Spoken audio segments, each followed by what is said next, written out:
तो आइए एक छोटा सा वाकया सुनाकर बात खत्म करने लगा हूं। हजरत अमीर माविया की जिंदगी में दो कौल आते हैं। एक कौल ये है कि एक सहाबी के पास नबी की दी हुई काली कमली थी। हजरत अमीर माविया ने उसे 26,000 दिरहम के बदले खरीद कर अपने घर में महफूज कर लिया था। एक रिवायत यह है कि आका दो जहां ने अपने हाथों से हजरत अमीर माविया के किरदार को देखकर, ललकार को देखकर, उनके कारनामों को देखकर, उनकी हिम्मत और कुव्वत और ताकत को देखकर, आका से मोहब्बत को देखकर उन्हें अपनी काली कमली तोहफे के तौर पर अता कर दी थी। वो उन्होंने घर में संभाल कर रख ली और दुनिया से जाते वक्त एक नसीहत की, मेरे पास नबी के बाल हैं, वो मेरे पास नबी के नाखून हैं, मेरे पास नबी की चारपाई है, मेरे पास नबी की काली कमली है। जनाजा उठाया जाए तो मोहम्मद की चारपाई पे उठाया जाए। अगर मेरे नाखूनों को, आका के नाखूनों और बालों को मेरी आंखों पर, मेरे मुंह पर, मेरे नाक पर, मेरे कानों पे रख दिया जाए, कल क़यामत के दिन अल्लाह पूछेंगे लेकर के आया है। मैं कहूंगा मोहम्मद से अकीदत इतनी है कि अपनी कब्र में भी मोहम्मद के जिस्म का हिस्सा लेके आ गया हूं।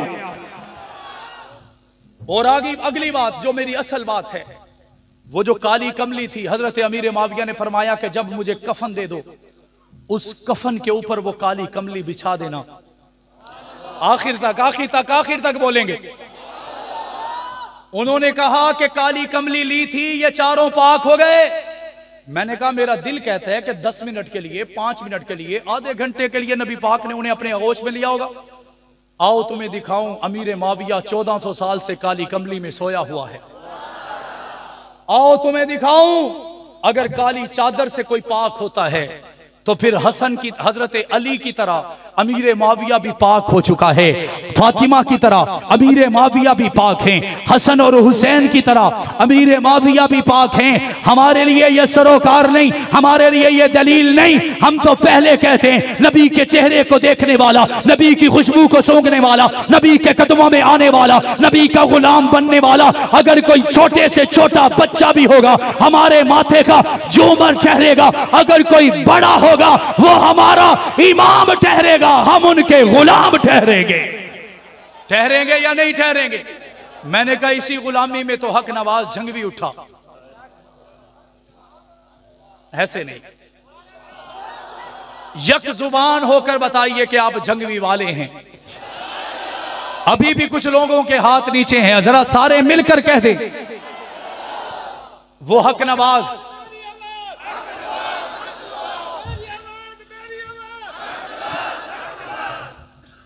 मैं कहा करता हूं कि हजरत हक नवाज जंगवी को मारा भी गया, पीटा भी गया, घसीटा भी गया।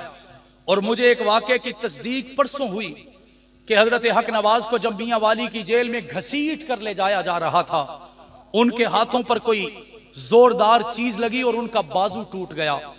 एक टूटे हुए बाजू के साथ हक नवाज को उल्टा लटकाया गया, उसे 48 घंटे तक उल्टा लटकाए रखा गया। और हक नवाज को उतारते वक्त जेलर ने कहा मुझे बुला लेना, मैं देखना चाहता हूं, वे मर चुका है, बेहोश है, रो रहा है, गिड़गिड़ा रहा है, ये कर क्या रहा है।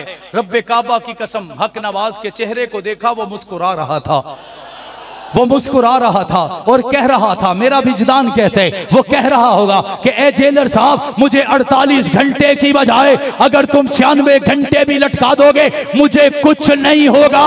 इस वजह से नहीं होगा क्योंकि मेरे दिल में सहाबा जिंदा है। मेरी बात समझ में आ रही है? मैंने कहा फिर मुझे ये कहने दीजिए कि हक नवाज जंगवी जब रिहा हुए तो किसी कहने वाले ने कहा हक नवाज तो नंबर ले गया, तेरे तरह किसी ने मारा नहीं पैया। हक नवाज ने रोकर कहा मेरी तारीफ ना करो, मेरे बिलाल ने इससे ज्यादा मार खाई है, मेरे हुजैफा ने ज्यादा मारे खाई हैं, मेरे अब्दुल्ला इब्ने जहश ने ज्यादा मारे खाई हैं, खब्बाब इब्ने अदी ने ज्यादा मारे खाई हैं, मुअव्वज़ और मुआज़ ने अपनी जिंदगी को मुझसे ज्यादा नबी के चेहरे को देखकर इंजॉय किया है। तो फिर ये कहने दीजिए सहाबा हक नवाज के सीने में अगर जिंदा थे तो यही सदा क़यामत की सुबह तक जारी रहने वाली है। ये मिशन भी जिंदा रहने वाला है, ये काज भी गलियों में जाने वाला है और असेंबलियों तक पहुंचकर सहाबा की इज्जत का कानून बनवाने वाला है। इसारुल कासमी आए, इसारुल कासमी आए, वक्त खत्म। इसारुल कासमी आए, उनकी तो उनकी बात है, उनकी बेवा से किसी ने कहा तू 3 महीने इसारुल कासमी के घर की रौनक रही, उन 3 महीनों में कितने असफार होंगे और वो तेरे घर ना आए होंगे। अब तुझे मौका है किसी और के घर की रौनक बन जा, किसी और के घर का लिबास बन जा, किसी और के घर की इज्जत बन जा। वो मेरी माँ रोकर कहने लगी मुझे जन्नती के इंतजार से क्यों रोकते हो, मेरा इधर भी दुल्हा इसारुल कासमी था, उधर भी दुल्हा इसारुल कासमी है। ज़ियाउर रहमान फारूकी आए, 13 कातलाना हमले किए गए।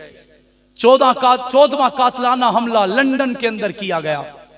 लोहे की सीखों के साथ, सलाखों के साथ उनके इस जगह वार किए गए और उनका यहां से मांस उतर कर जमीन पर गिर पड़ा और उसे जब जोड़ा गया तो 55 से 60 टांके लगाए गए, स्टिचेस हो गए।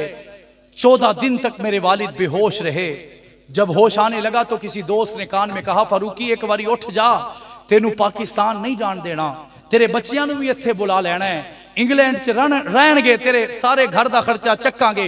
मेरे वालिद उठे, उन्होंने कहा भाई रशीद मुझे मत रोकना, तुम्हें अंदाजा नहीं है मेरा टांका अबू बकर से हक नवाज के जरिए जुड़ चुका है, मेरा टांका इसारुल कासमी के जरिए उमर फारूक से जुड़ चुका है, सहाबा के गुलामों के जरिए उस्मानो अली से जुड़ चुका है।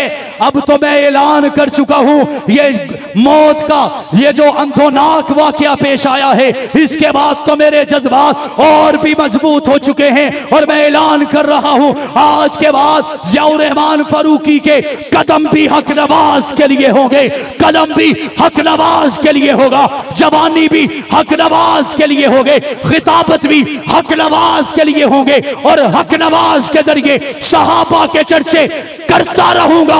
अजमत सहाबा तैयबा ताहिरा आबिदा आतिका लईका अफीफा पकीजा मुकद्दिसा अजीमा अम्मा आयशा सिद्दीका के नारे लगाता रहूंगा, अलम लहराता रहूंगा। अल्लामा आजम तारक को 52 गोलियां जो जिस्म में लगी, 52 गोलियां, 400 से ज्यादा फायर किए गए। 52 गोलियां लगने के बाद पोस्टमार्टम लिखने वाला कहता है मैंने आज तक आजम तारक जैसा बहादुर नहीं देखा। पूछा कैसे? वो कहने लगा गोलियां चल रही थी लेकिन आजम तारक की जुबान पर कुरान के तराने थे और इसके दिल में जर्रा बराबर भी मौत का खौफ नहीं था। मैंने कहा फिर मुझे कुरान की वो आयत याद आ गई, इन्नल्लज़ीना क़ालू रब्बुनल्लाह सुम्मा इस्तक़ामू फला खौफुन अलैहिम वला हुम यहज़नून। मैंने कहा मैंने उन्हीं फूलों में से एक अल्लामा अली शेर हैदरी को देखा। बात खत्म करने लगा हूं।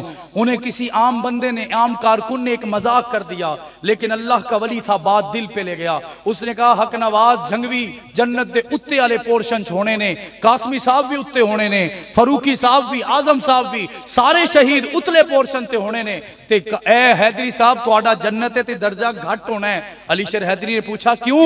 वो कहने लगा वो सारे हाफिज कुरान हैं और आप हाफिज कुरान नहीं हैं। अल्लामा अली शेर हैदरी बात दिल पे ले गए। मौलाना अहमद लुधियानवी ने इस बात की तायीद फरमाई। वो कहते हैं कि 60 दिन के लिए आपके हमसाए गुजरांवाला में अल्लामा अली शेर हैदरी को जेल में नजर बंद कर दिया गया। जब वो बाहर आए उन्होंने कहा उस नौजवान को पकड़ के लाया जाए। उसे लाया गया, सीने से लगाया गया और फरमाने लगे तुम्हें मुबारक हो, इन 60 दिनों में से 30 दिन में मैं भी अल्लाह के कुरान का हाफिज बन चुका हूं। मैंने कहा जब बात सहाबा की आती है तो कुरान खुद ब खुद आ जाता है, कुरान की अजमतें खुद ब खुद आ जाती हैं। और आज हम सैल्यूट करेंगे अपने अकाबिरीन को, जिनकी बदौलत, जिनके खून के नतीजे में, जिनके खालिस और मुखलिसपन की वजह से पहले पाकिस्तान का आईन एक आम बंदे की गुस्ताखी को 5 साल की सजा देता था और अबू बकर को बुरा कहने वाले को 3 साल सजा मिलती थी, हसन और हुसैन को बुरा कहने वाले को 3 साल सजा मिलती थी, अगर मिलती वो भी कम मिला करती थी। लेकिन मैंने कहा